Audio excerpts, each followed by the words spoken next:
शिवलिंग आकार आकाश, आकाश का आकार लिंग स्वरूप, आकाश का प्रतीक। काल क्रमों के आधार ये लिंग का कोई आकार बदल गया हो तो ये अलग बात है। ज्यादातर लिंग का आकार आकाश जैसा ही होता है। ये श्रेष्ठ परंपरा, उत्तम परंपरा है। और दुनिया में जो कुछ है सब कुछ आकाश में ही है। स्वर्गलोक कहो, वैकुंठ लोक कहो, ब्रह्मलोक कहो, जो कुछ कहो सब कुछ आकाश में ही। और आकाश स्वयं भगवान शिव का स्वरूप माना जाता है। जो अष्टमूर्ति में भगवान शंकर जी का वर्णन है, अष्टमूर्ति स्वरूप आकाश स्वरूप भगवान शिव है। आकाश को भीम स्वरूप और भीमाय नमः, भीमेश्वराय नमः आकाश की मूर्ति मानी जाती है। तो आकाश के प्रतीक स्वरूप हम शिवलिंग की पूजा करते हैं। पृथ्वी के प्रतीक हम पीठ की पूजा करते हैं। आकाश हमारे सब पर अनुग्रह करते हैं और माँ धरती हम सबको धारण करती है। इसलिए धरती हमारी माता है, आकाश हमारा पिता है। तो शिवलिंग ये पिता का प्रतीक है और पृथ्वी ये माता का प्रतीक है। उनके प्रतीक स्वरूप लिंग और पीठ की पूजा होती है। कभी कोई प्रश्न करे कि लिंग पूजा का प्रारंभ किसने किया और प्रथम भगवान महादेव का लिंग पूजन किसने किया, तो आप बहुत आदर से उसको जवाब दे सकते हैं, लिंगाष्टक की पहली पंक्ति। कोई खोजने की जरूरत नहीं है। कभी कोई बुद्धू प्रश्न करे आपको कि प्रारंभ किसने किया, शुरुआत किसने की, पहली लिंग पूजा किसने की, तो कोई पुराण खोजने की जरूरत नहीं, सीधा जवाब है। महादेव के भक्तों के लिए इतना सरल सब कुछ है, लेकिन प्रचार प्रसार कम हुआ। सम्य गुप्त अस्त्वया लिंग, गुप्त रही कथा, अनसुनी रही, अनकही रही। सुंदर जवाब है उसका। ब्रह्मा मुरारी सुरार्चित लिंगम। एकदम सीधा जवाब। कभी भी कोई भी प्रश्न करे कि प्रारंभ किसने किया, तो आप आदर के साथ कह सकते हैं ब्रह्मा और श्री हरि भगवान विष्णु जी ने प्रथम भगवान महादेव की लिंग पूजा का प्रारंभ किया। दोनों ने मिलकर भगवान शिव की उपस्थिति में निराकार प्रतीक लिंग स्वरूप की पूजा, पहली पूजा ब्रह्मा जी ने और श्री हरि ने पूजा की है। उनसे प्रारंभ हुआ है, महादेव की उपस्थिति से प्रारंभ हुआ है। और कैसे पूजा की? बिल्वपत्रों से नहीं, कोई जल से नहीं, कोई द्रव्यों से नहीं। कैसे पूजा की? बहुत सुंदर बात बताई। निर्मल भाषित शोभित लिंगम। निर्मल भाव से, निर्मल भाव, कोई अपेक्षा नहीं, कोई इच्छा नहीं, कोई याचना नहीं, निर्मल भाव से। कोई राग नहीं, कोई द्वेष नहीं, कोई बदला लेने का भाव नहीं, निर्मल, कोई मल नहीं। ऐसे भगवान शंकर की पूजा की है निर्मल भाव से। और जो कोई मनुष्य निर्मल भाव से भगवान शिव की पूजा करते, उसके लिए वरदान दिया, वचन दिया है, जन्म दुख विनाशन लिंगम। वो मनुष्य जन्म के दुखों में से मुक्त हो जाएगा। कितना बड़ा वरदान है, कितना बड़ा वचन है। समस्त जन्म के दुखों में से मुक्त मनुष्य, जो मनुष्य निर्मल भाव से भगवान शिव की पूजा करते हैं, उसके लिए लिंगाष्टक की पहली पंक्ति में वरदान दिया है। सभी दुखों में से मुक्त करने वाला भगवान महादेव, इस लिंग को मैं प्रणाम करता हूं।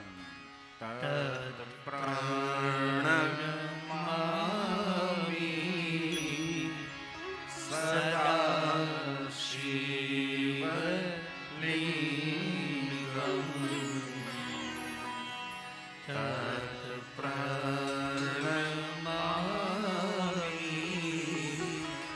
सदा शिव लिंगम।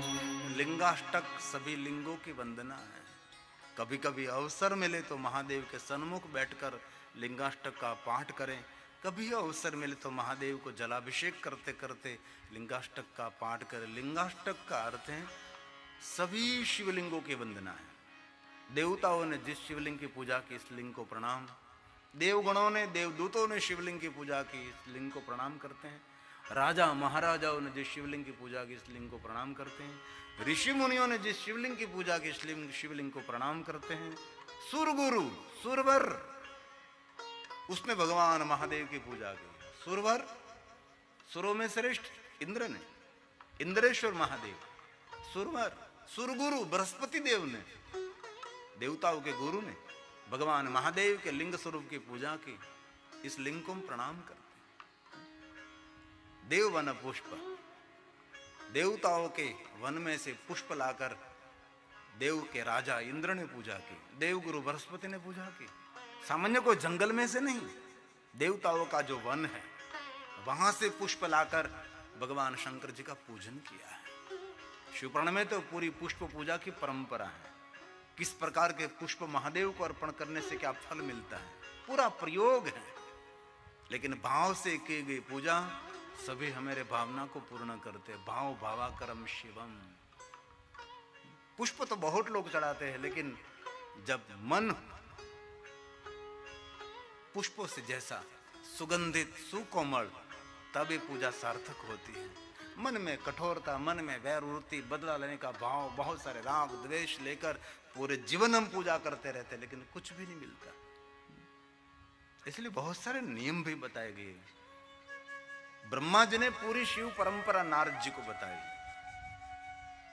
पूजा की पूरी विधि बताई। और मैंने पहले भी कहा और दूसरी बात कहता हूं, शिव पुराण में ज्यादातर विधि विधान, पूजा अर्चन की कथा ज्यादातर है, तंत्र मंत्र की कथा है, बहुत सारे अनुष्ठानों की कथा है। इनमें लौकिक सांसारिक कथा बहुत कम है।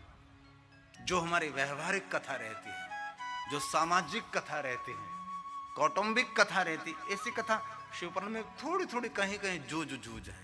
ज्यादातर भगवान शंकर की पूजा अर्चन अनुष्ठान विधि विधान से भरा हुआ ये सुंदर एक ग्रंथ है। ब्रह्मा ने स्वयं ने कहा, नारद आदि मूल श्रेष्ठ महान भगवान महादेव के निराकार लिंग स्वरूप की पूजा है। पृथ्व्याम यानि लिंगानि, पूरी पृथ्वी पर असंख्य संख्या में, अगणित संख्या में भगवान शिव जी के लिंग स्वरूप है। ये श्लोक ब्रह्मा जी ने गाया है, शिव महापुराण ग्रंथ का है। पृथ्व्याम यानि लिंगानि तीर्थ शुभा। हर तीर्थों में महादेव विराजते, वहां से बात पूरी नहीं होती। अन्यत्र स्थले अन्यत्र स्थले अन्य स्थलों प्रसिद्धानि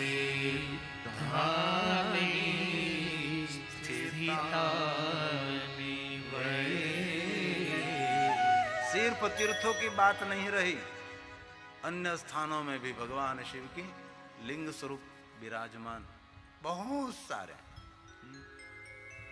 और इतने भगवान महादेव के लिंग स्वरूप हैं, अगणित हैं। सर्वेशाम शिवलिंगानां मुने, जहां देखो वहां भगवान महादेव के लिंग स्वरूप ही है।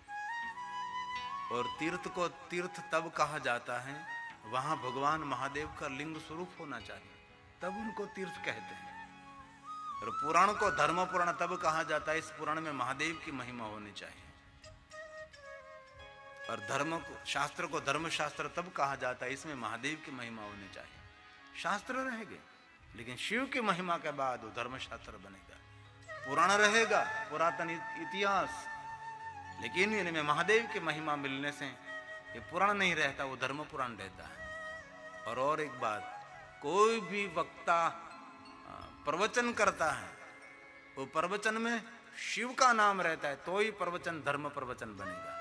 बाकी सिर्फ वक्तव्य रहेगा, सिर्फ वार्ता रहेगी। इसलिए प्रवचन में कहीं न कहीं धर्मगुरु शिव को ले आते हैं, कहीं कहीं लोग भूल जाते हैं। प्रवचन में तो शिव को याद नहीं करते, लेकिन आगे पाछे जय भी बोलाने में उसको तकलीफ हो रही है। महादेव को याद करने में मुश्किल पड़ रहा है। लेकिन प्रवचन को धर्म प्रवचन तब कहा जाता है, इस प्रवचन में महादेव होना चाहिए, तब ये प्रवचन धर्म प्रवचन बनेगा। शिव के सिवा सब कुछ अधूरा है। शिव नहीं है तो कुछ भी नहीं है। शिव हमारे लिए सब कुछ है। इसलिए कहा ब्रह्मा ने नारद सुनो सर्वेशा, सब जगह पर है मुनि नारद, भगवान शिव ही शिव है। सर्वेशा शिव लिंगा, हे मुने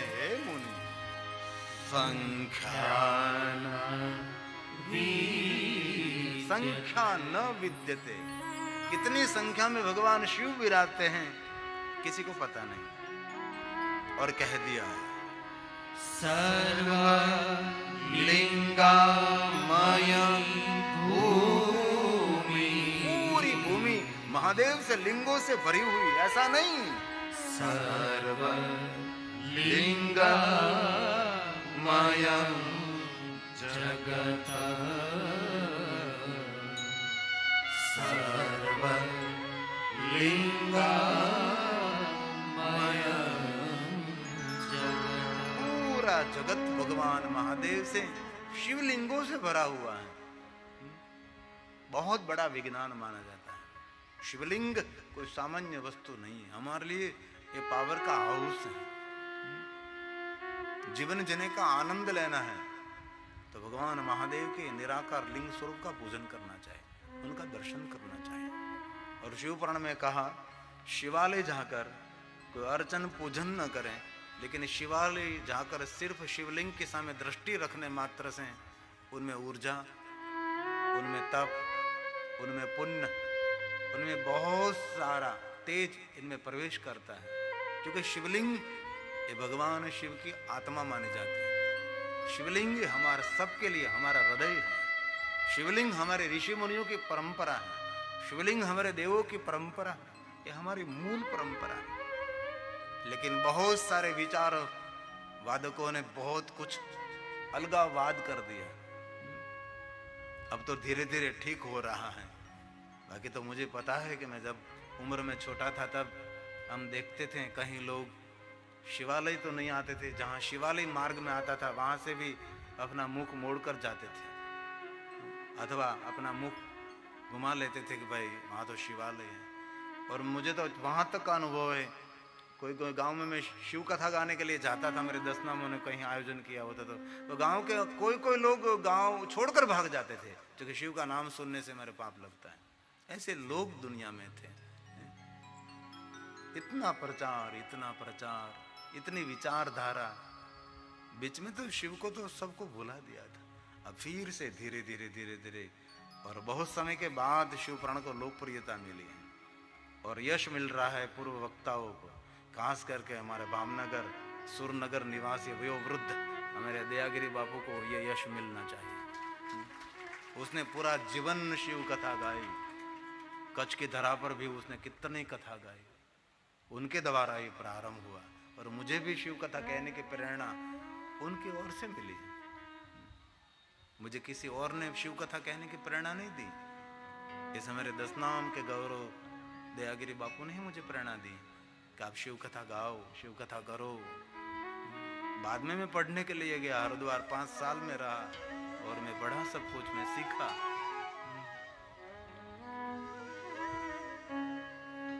पहले तो कहीं सुनती भी नहीं मिलती, बस कहीं कहीं पवित्र श्रावण मास में शिव महापुराण कथा का वांचन होता था, 2-3-4 व्यक्ति सुनते थे कहीं शिवालय में, ऐसा था। लेकिन अब धीरे धीरे शिव महापुराण कथा का व्यक्तिगत कौटुंबिक पारिवारिक आयोजन होने लगा है। जैसे श्रीमद् भागवत कथा का आयोजन करते हैं वैसे शिव कथा का आयोजन होने लगा है। पहले देखिए दिमाग में था कि पितृ कोई तर्पण और पितृ के मोक्ष के लिए भागवत कथा ही करनी चाहिए, लेकिन आज धीरे धीरे अपने पितरों के मंगल के लिए, पितृ कल्याण के लिए शिव कथा ही आयोजन होने लगा है। क्योंकि कल्याण का देव शिव है, सभी पितरों का उद्धार करने वाला, पूर्वजों का परम उद्धार करने वाला ही भगवान महादेव है, भगवान शिव है।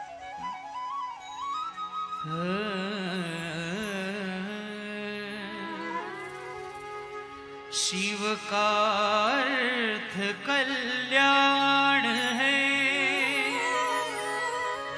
करे सबका कल्याण। जो दूजे का कल्याण करे तो हो उसका कल्याण। जो दूजे का कल्याण करे तो हो उसका कल्याण। जपता रहता नाम जो पास न आता काल, स्वयं रक्षा उसकी करे भूतपति महाकाल। स्वयं रक्षा उसकी करे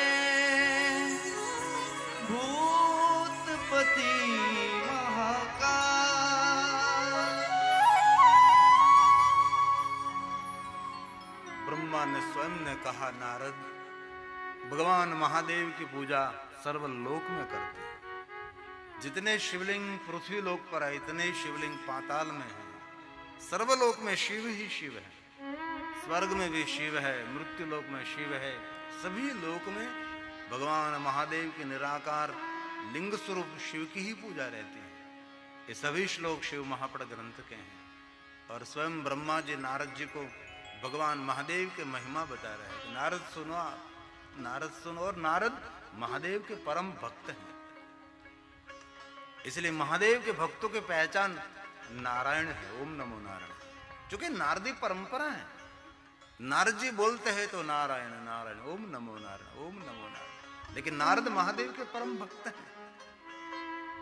ब्रह्मा के मुख से नारद ने कथा सुन ली और नारद ने कहा, पिता ब्रह्मा, अब मैं मृत्यु लोक में जाकर अगणित शिवलिंगों का दर्शन करूंगा। और नारद ने यात्रा का प्रारंभ किया था। चक्रवर्ती लिंग, महाबलेश्वर, लिंगराज, लिंगों का राजा महाबलेश्वर का दर्शन नारद ने पहले किया था। और लंकापति रावण का अति प्रिय शिवलिंग यह महाबलेश्वर है। और ये भी याद रखिए, वैद्यनाथ से पहले महाबलेश्वर है। वैद्यनाथ, वैजनाथ दोनों ज्योतिर्लिंग है। अभी विवाद चल रहा है। कोई कहते हैं कि परल्ली वैद्यनाथ वो ज्योतिर्लिंग है, कोई कहते हैं झारखंड में जो देवघर में आया वो वैजनाथ ज्योतिर्लिंग। दोनों ज्योतिर्लिंग ही हैं। जो परल्ली वैद्यनाथ में हो, अश्विनी कुमारों के द्वारा, वैद्य ऋषि के द्वारा स्थापित शिवलिंग है। वो वैद्य है, हमारा डॉक्टर है, वो वैद्यनाथ है। रावण ने जो शिवलिंग नीचे छोड़ दिया और स्थापित हो गया, और रावण के बाद जो वेजू नाम का कोई गोवाला था उसने पूजन किया, इसलिए इस लिंग का नाम वैजनाथ हुआ। ये वैजनाथ, वेज, वेजू, वेजू नाम का गोवाला था, गोवाला गायों के चराने वाला, उसने इस लिंग की पूजा की, उससे नाम से प्रसिद्ध हुआ वैजनाथ। लेकिन जो परली महाराष्ट्र में है वो अश्विनी कुमारों से पूजित है, वैद्य ऋषि के द्वारा पूजित है। औषधि का पूरा वन था और वहां वैद्य ऋषि ने भगवान की स्थापना की थी, इसलिए वो वैद्यनाथ है। 12 ज्योतिर्लिंगों की अलग अलग महिमा होती है, अलग अलग उनकी सबकी ऊर्जा रहती है, क्योंकि अलग अलग भाव प्रकट। भगवान कैसे, तो जैसा आपका भाव। हमारा चंद्रेश्वर सोमेश्वर क्या है? रोग मुक्ति करने वाला है ना, आरोग्य प्रदान करने वाला सोमनाथ है। क्योंकि चंद्र को रोग हुआ था, चंद्र ने भाव प्रकट किया कि मुझे रोग में से मुक्ति मिले, इसलिए इस रूप में भगवान सोमेश्वर महादेव, सोमनाथ महादेव प्रकट हुए। वहां का भाव है रोग मुक्ति। अब महाकाल में जाओ तो वहां काल मुक्ति है, श्राप मुक्ति भी है, बहुत सारा भाव महाकाल का है। आप परली वैद्यनाथ में जाओ तो वहां ये वैद्य है, दुआ भी देता और दवा भी करता है, ये वैद्यनाथ है। अलग अलग सभी शिवलिंगों की कुछ नहीं कुछ महिमा, और धर्म के नाम पर कभी विवाद नहीं होना चाहिए। ये स्थान श्रेष्ठ है, ये स्थान श्रेष्ठ है, वो स्थान श्रेष्ठ है। जहां आपकी श्रद्धा लग जाती है वो आपके लिए श्रेष्ठ माना जाता है।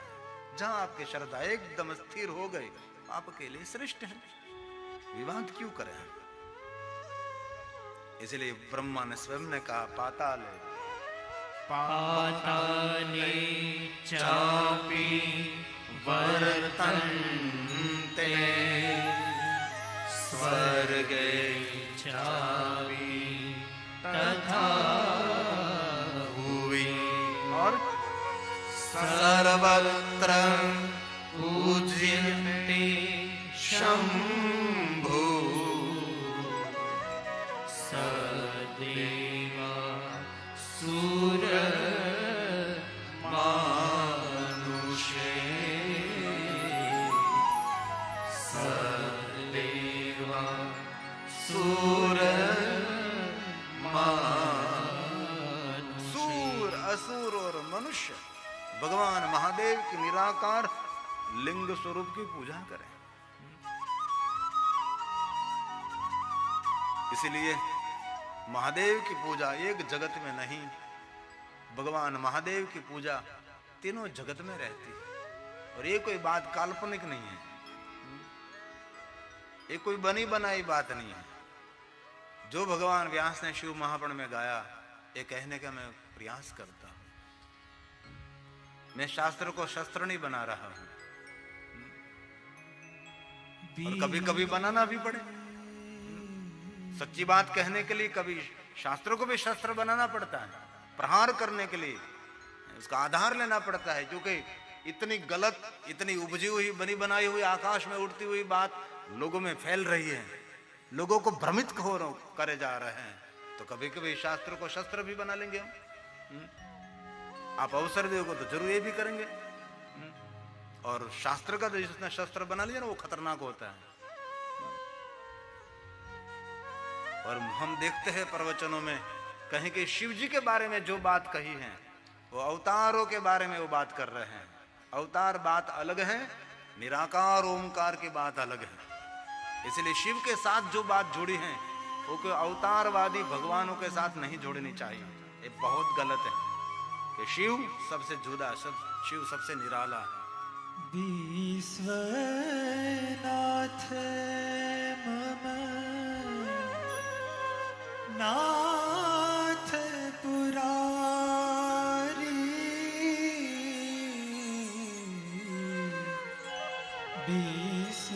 विश्वनाथ मम नाथ पुरारी त्रिभुवन महिमा विदित तुम्हारी त्रिभुवन महिमा विदित तुम्हारी। स्वयं ब्रह्मा जी ने कहा नारद, तीनों जगत में भगवान शिव है। ये सभी श्लोक शिव महापुराण ग्रंथ के हैं। त्रिजगच्च शंभुना व्याप्तं सदेवा सुर मानुषम् अनुग्रहाय लोकानां लिंग रूपेण सतर्मा लिंग रूपेण सतर्मा। कहीं भी कोई भी शिवलिंग होगा, उनकी कोई न कोई कहानी होगी, उनका कोई न कोई इतिहास होगा, उनके पीछे कोई न कोई कथा जुड़ी रहती है। कोई शिवलिंग ऐसा नहीं है कि जिनके पीछे छोटी मोटी कोई कथा नहीं है। वहां किसी ने तप किया होगा, भगवान प्रकट हुए, कभी भक्तों के रक्षा के लिए भगवान प्रकट हुए। और जहां जहां महादेव जी प्रकट हुए वहां लिंग रूपेण सतमहा अनुग्रह लोकानाम। लोक पर जगत पर अनुग्रह करने के लिए भगवान शंकर जी निराकार प्रतीक लिंग रूप में प्रकट रहे हैं। इसलिए गौरव की बात मेरे भारत देश के लिए है। भारत में हर गांव में भगवान शिव विराजते हैं। नगर में, महानगर में कोई गांव ऐसा नहीं जहां भगवान शिव नहीं है। और कल भी कहा था और बार बार मैं कहता रहता हूं, संसार के जीवन के सभी द्वार बंद होने के बाद आपके लिए शिव द्वार 24 घंटे खुला रहता है। ये मेरे महादेव का द्वार है। और कभी जीवन में चारों तरफ अंधकार फैल जाए, अंधकार अंधकार अंधकार अंधकार अंधकार, कहीं भी कुछ भी दिखाई नहीं दे रहा है, तो शिव हमारे लिए ज्योति है। सभी अंधकार दूर करने वाले मेरे महादेव हैं। ज्योति स्वरूप में नगर नगर में, शहर शहर में, गांव गांव में शिव बैठा है। कभी दुख रूपी, अज्ञानता रूपी कुछ न कुछ अंधकार फैल जाए, चारों तरफ कुछ दिखाई नहीं दे रहा है, तब हमारा शिव हमारे लिए ज्योति है, हमारे लिए प्रकाश है, हमारे लिए उजाला है।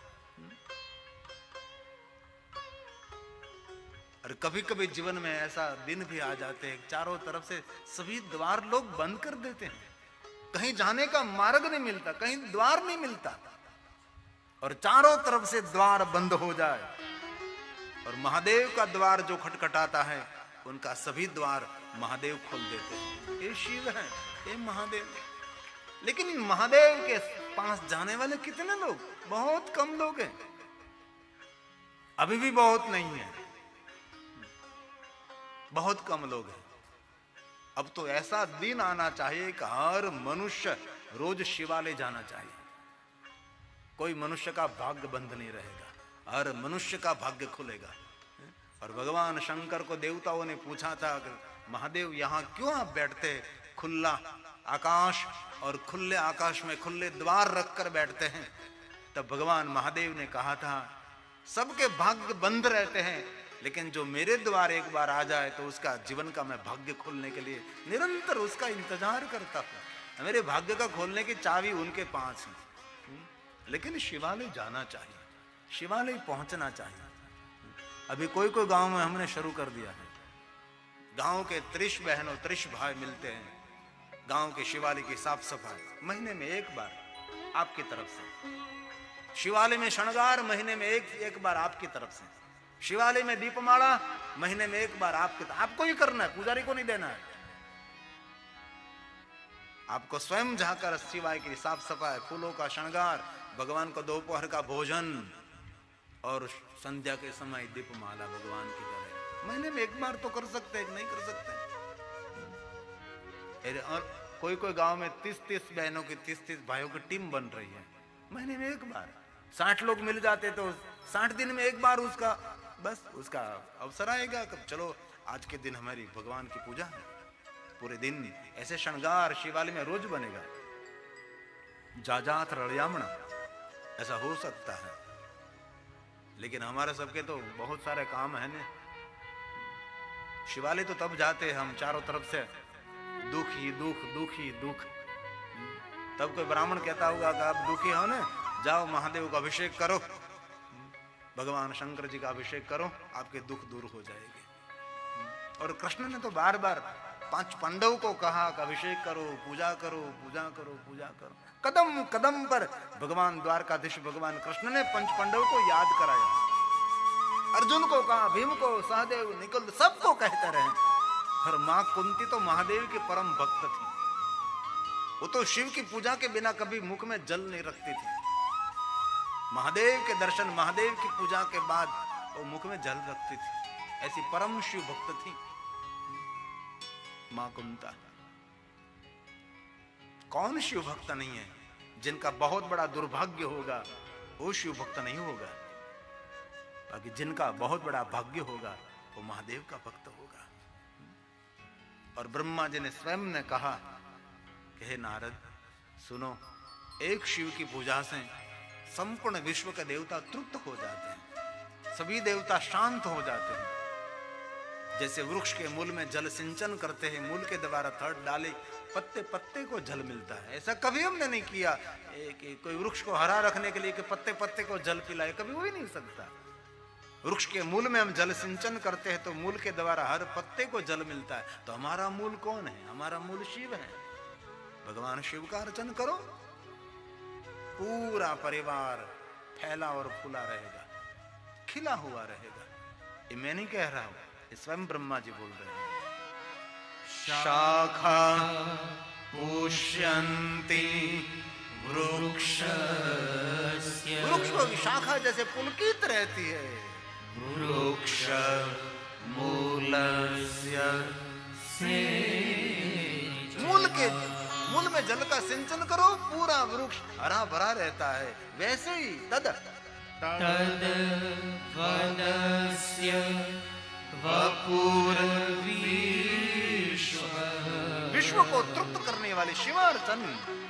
पुष्यन्ते च शिवार्चना, पुष्यन्ते च शिवा, भगवान महादेव का अर्चन, शिवार्चन। तद वदस्य वपुर विश्व, पूरा विश्व के देवता देवी ग्रहों पितरों सब तृप्त हो जाते हैं। हमने बहुत बार ये बात बार बार कथाओं में कहा है। जीवन के सभी ताप संताप उद्वेग भय में से मुक्त होने के लिए, रोग में से मुक्त होने के लिए, सभी पितरों की शांति के लिए, पितरों को तृप्त करने के लिए, ग्रहों की पीड़ा की मुक्ति के लिए हमारे पास एक ही मार्ग है। भगवान शिव का अर्चन करो, महादेव का अभिषेक करो, महादेव की पूजा करो। उनको कोई भयभीत होने की जरूरत नहीं है। उनको कोई नहीं रहती ग्रह पीड़ा, नहीं रहती कोई पितृ पीड़ा, नहीं रहता कोई सर्पदोष, नहीं रहता कोई काल सर्पदोष। पहले पहले गांव में हम देखे जाते थे, किसी का युवान बेटा, कोई युवान बेटी, कोई बच्चा बीमार पड़ा तो गांव के जो गौर महाराज हैं उसके पास जाते थे कि दादा कहीं उपाय बताओ। तो कहते थे भगवान शिव को हम अभिषेक करेंगे, भगवान ठीक कर देंगे। और ये गांव का ब्राह्मण उनके बेटे बेटी के लिए, उनके बच्चे के लिए अभिषेक करता था और ये अच्छा हो जाता था। रोग हरने वाला शंकर है, शोक हरने वाला शंकर है, पीड़ा हरने वाला शंकर है। क्यों दुखी हो रहे हैं? क्यों इधर उधर यहां वहां भटक रहे हैं? मेरा शंकर आपके दुखों का, व्याधि उपाधियों का, ताप संताप का, रोग का हरण करने वाले, हरे जीवन की भीड़ को हरण करने वाले भीड़ भंजन महादेव है, दुख भंजन महादेव, कष्ट भंजन महादेव। शंकर जी के सभी नाम हैं। और हमारे पास एक ऐसे महादेव हैं, एक की पूजा करो तो सबकी पूजा हो जाती है। ऐसा कोई देव हमारे पास, दूसरा कोई देव नहीं, संभव ही नहीं सर्वथा। एक शिव है। एक की पूजा करने से सबकी पूजा, एक की पूजा करने से पंचायत पूजा हो जाती है। हमारी सनातनी परंपरा 5 देवताओं की पूजा है। भगवान शंकर, भवानी गणेश, भगवान विष्णु, सूर्य नारायण, ये 5 देवताओं की पूजा एक शिव की पूजा से बन जाती है। ये कोई काल्पनिक नहीं। श्लोक इसलिए मैं गा रहा हूं कि मैं कोई बनी बनाई बात आपको नहीं दिखा रहा हूं। ये भगवान व्यास का सभी प्रसाद है। एकस्य ते अर्चना देव पंचायतन पंचायतन पूजनम जायते अन्य सुरे चे। अन्य कोई देवताओं की पूजा से पंच देवताओं की पूजा संपन्न नहीं होती, कभी नहीं। कहीं कहीं लोग निकले हैं ना, एक की पूजा करो इसमें गणेश सब कुछ आ जाते हैं। अरे घर में से गणेश को निकाल दिया है बहुत लोगों ने। ऐसे संप्रदाय, ऐसे धर्म आदि, ऐसे गांवों का मैं नाम दे सकता हूं कि जिनके गांव में से, घर में से गणपति को हटाया, माता जी को तो हटा दिया, कृष्ण राम को हटा दिया, गणेश जी को हटा दिया था। और एक दुनिया में देव है जो महादेव है, उन एक की पूजा करो तो सबकी पूजा हो जाती है। प्रमाण है, शास्त्रों का प्रमाण है। लेकिन कौन समझावे यार, कोई बोलने वाला तो है नहीं। जो बोलेंगे तो विवाद में पड़ जाएंगे, विवाद खड़ा हो जाएगा। इसलिए बस नीची मुंडी करके सुनते रहो। जो मंद बुद्धि के लोग हैं, अनुकरण करते रहो भेड़ बकरे की तरह। और हम दिल से कहते हैं, जिनके हृदय में महादेव की भक्ति है ना, वो देवताओं के लिए पूज्य माना जाता है। पूरा देवलोक उनका आदर करते हैं, पूरा देवलोक उनको प्रणाम करते हैं, जिनके हृदय में महादेव के प्रति भक्ति है। इसलिए शिव भक्तों को कभी निम्न न समझे, शिव भक्तों को कभी सामान्य न समझे। ये महादेव कोई सामान्य देव थोड़ा है। इसलिए ब्रह्मा ने स्वयं ने कहा पंचायत पूजन, एक शिव की पूजा करते हैं, संभवे नहीं सर्वथा। कोई ऐसा देव है मेरे पास नहीं है, एक की पूजा करो सबकी पूजा हो जाए। एक शिव ऐसा है, एक की पूजा करो सबकी पूजा हो जाती है। इसलिए बहुत दिल से हम हृदय से कहते हैं, भले आप रोज न कर सको कोई बात नहीं, लेकिन 7 दिन में एक दिन सोमवार के दिन तो जाना चाहिए। सोमवार निशि भोजनम शिव पूजनम, सोमवार के दिन संध्या समय शिव का दर्शन करो। हो सके तो प्रातःकाल मध्याह्न संध्या, प्रातःकाले शिव दृष्टवा निशि पाप विनश्यति आ जन्म कृतम मध्याह्न सायान्ने सत जन्मानि मेरु कंचन तथा नाम। क्या पुण्य लिखा है।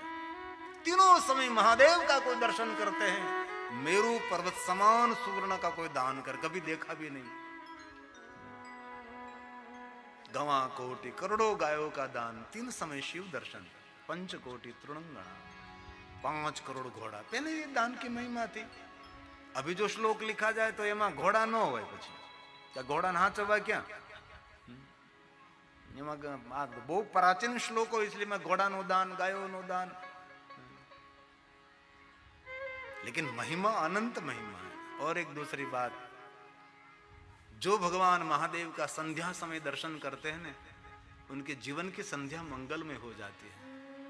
जीवन के संध्या मतलब वृद्धावस्था, बुढ़ापा, थकान, हताशा, निराशा, चारों तरफ से आरा हुआ मानव, उसका बुढ़ापा इतना खतरनाक होता है बुढ़ापा, अभी वो वृद्ध। ये जीवन की संध्या है। जीवन की संध्या जिनको मंगल में बनानी है, वो संध्या समय शिव को याद करे, शिव का दर्शन करे, शिव का पूजन करे। मेरा महादेव संध्या का देव है। जीवन की संध्या मंगलमय करने वाला देव भगवान शिव है। संध्या का देव क्यों है? सूरज डूब रहा है, सूरज जा रहा है और अंधकार का प्रारंभ होने जा रहा है, तब अंधकार में से प्रकाश प्राप्त करने के लिए ज्योति की आवश्यकता है, प्रकाश की आवश्यकता है। तो मेरा शिव ज्योति है, हमारा शिव प्रकाश है। इसलिए वृद्धावस्था संध्या का वक्त है। मृत्यु, सूर्य डूब गया, अंधकार, तब महादेव की ज्योति आपको प्रकाशित करेगी।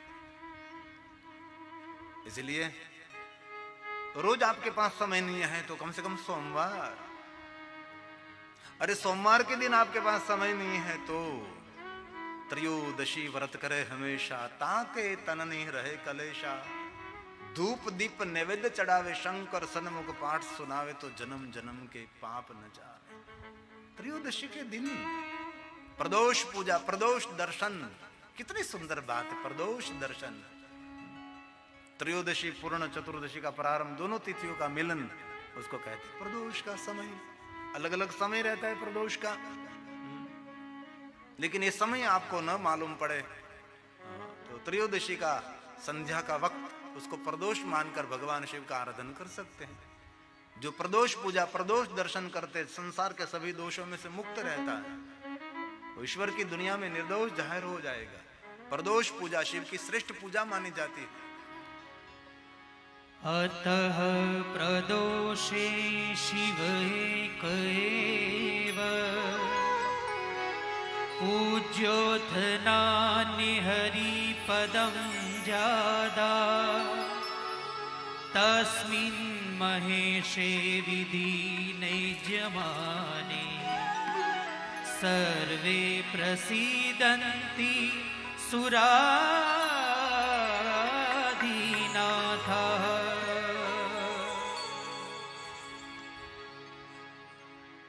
प्रदोष का एक महात्मा ने बहुत सुंदर अर्थ किया था।